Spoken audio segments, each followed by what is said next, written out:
The fifth and final level of the game, Fourth Dimension Space, is such an amazing creative level where you go upside down on the map. Awesome. Like, it makes you wonder what's going on. It kind of feels like Imaginary World is slowly becoming fractured as you continue to play through the game. What I like about Fourth Dimension Space is that I think its title is meant to represent the four main characters of the Sonic series. You got Sonic, Tails, Knuckles, and Amy. So, the fourth dimension, the four of them, maybe? Is that a connection? I don't know, like it could be, because this is Sonic's dream. It could also be Knuckles, Tails, and Amy sharing the same dream, where it's like a dream, but it's also real at the same time, somehow, because they were called by Lumina to help her in the issues of Imaginary World, probably because of the powers that the characters possess. This could possibly give Lumina an advantage to restore the Precious Stone or whatever. The game has a great plot, and it's actually pretty similar to Sonic Adventure, and it has elements of the plot that are also seen in Sonic Adventure 2. So, it's interesting. The new characters this game has. You got Lumina, you got Void, who is awesome. Love Void, always did. Then you got Lumina Flowlight, and she looks the same as Illumina, so it's confusing. This game is very occultic, and it's very secretive. Void shatters the Precious Stone, right, in the intro, but the intro kind of makes it seem it was a mistake that the Precious Stone was shattered. They kind of make it seem like Void is almost a victim to the world of Imaginary World. Like, how dare you, Void, touch the Precious Stone. In the game, Void is like the villain, but the game leaves it up to interpretation. I suppose based on your religious beliefs. My personal opinion is that Void breaking the Precious Stone in the intro in the story, it's meant to represent what happened in the Garden of Eden with Adam and Eve, where Eve ate from the tree of the knowledge of good and evil, and that was bad. So Adam and Eve were punished for it. Void is meant to be the devil in the game, and the devil is bad, but there's people that think the devil isn't bad. So I think this game is kind of almost like a symphony for the devil. Void, why are you doing this? Stop it! Why are you so upset?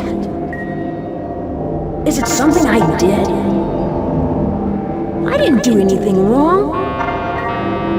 Hey, it's what everyone wanted, right? What are you talking about? Everybody has dreams. They're important to us. And you're trying to destroy them. Me? I didn't destroy anything. You're lying. You destroyed the Precious Stone. When dreams are shattered, they all have a beginning and an end. They can't be destroyed. I will be whole. I will be whole. It leaves it up to interpretation of who is right, God or the devil, which is ridiculous. God's right, not the devil, but it's just interesting the way it's done. And it's also reminiscent of Knights, because when you beat the game at the very end, Illumina and Void merge together, and Lumina's a girl and Void's a boy. So the two of them merging together is like the boy and girl come together, and then they create Lumina Flowlight now. So it's kind of like Adam and Eve coming together. It's kind of like Knights, the game, because in Knights, the Knights character is a combination of the boy and girl character. So the Knights character is like gender neutral. So that's Lumina Flowlight when Void and Illumina come together at the very end. And plus, this game is also like Knights because it's so just full of imagination and a lot of mystery. And also, Illumina looks like the character of Knights. How she flies around. Has the same design almost, but just pink instead of purple. I said earlier that the plot in this game is like Sonic Adventure, because at the end of Sonic Adventure, when Chaos and ThePatrickL become friends, they have that funny cutscene where ThePatrickL looks like she's choking Chaos as they go into the sky together. Of unintentional classic 90s Sonic hilarity. And it's a cool moment, but the two of them coming together, now they're friends. To me, that just makes me think of the ending of this game, where Void and Illumina were enemies, but at the end of the game, they both come together. And now they have an understanding, and now peace is now restored to the land, or the world. So it's just the ending of Sonic Adventure, where Chaos and ThePatrickL were enemies, kinda, right? There's the kinda part, where it's like they weren't exactly enemies. I mean, they were, but they always had a connection with one another. And by the end of the game, they have this kind of, understanding, where at the end of Sonic Adventure, they make it seem like Chaos was a victim of his unseen forces, of his power corrupted or something. Chaos, like he didn't know how to control his strength, and he just needed some TLC, I guess. And ThePatrickL was able to give Chaos that kind of TLC.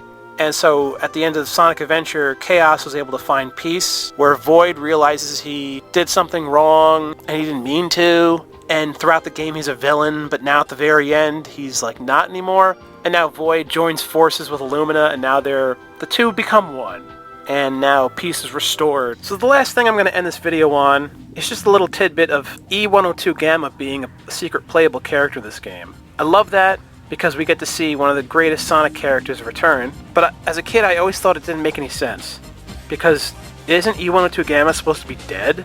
I mean, he's dead, right? So how is he playable in the next Sonic title on the Dreamcast? It doesn't make any sense. But now that I think about it, if this is imaginary world, and it could be a dream or whatever, I guess E102 Gamma could be real in the dream, this dream world, right?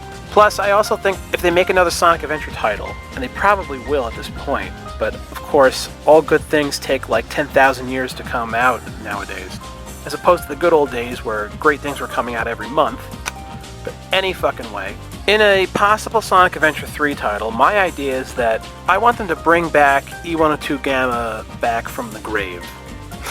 I have this cool plot idea where they're trying to gather the forces to defeat this new enemy, right? So they find out where basically E102 Gamma's brain is, and so it's underneath the ocean where the egg carrier crashed in Sonic Adventure, because that's where he exploded. So we can assume his robot body parts flung out away from the egg carrier and landed in the ocean. And it could be cool that in Sonic Adventure 3 you play as either Marine the Raccoon or a different Sonic character, whatever. And you go down to the bottom of the ocean, they find basically the brain of E102 Gamma that still exists. I mean, it would make sense that it would work because now the machinery is wet, but whatever. They bring it back to the surface, Tails works his magic, cleans it up, and now they restore basically E102 Gamma and bring him back to life. That would be amazing. And then Sonic and the gang can explain all the shit that happened when he was dead. How amazing would that be? It would just be so fitting to make Sonic Adventure 3 and bring back a great memorable character with Gamma. Because they did that in Sonic Heroes, which was kind of like Sonic Adventure 3. They brought Shadow back from the dead, and he was a popular Sonic Adventure character. In the next title, they brought him back, so since this is Sonic Adventure 3, you brought back Shadow, why can't you bring back Gamma? Plus, Gamma's story in the first Sonic Adventure is similar to Shadow's. It's supposed to be the same fucking story, honestly. But they kind of changed it a little bit for Sonic Adventure 2, where instead of it being just a robot, it was a robot hedgehog. They changed it up. In essence, they kind of made a cooler character out of Mysterious Rebel Adventure character when they created Shadow. But Gamma's character was so cool anyway, so why not bring him back? I'd love that. There you have it. Talked about Sonic Adventure 3, Sonic Adventure 1, Sonic Adventure 2, and the great underrated title Sonic Shuffle. It's the kind of game that keeps on giving. It's always been a great game, let's be real. But even with its little flaws here and there, and I do think they're little, I still think it's a very memorable, great title. And it's an awesome party game on the Dreamcast. So buy a Dreamcast and play Sonic Shuffle. Let me know what you guys think about my theories. And just as always, thank you so much for watching. I'll see you guys very soon.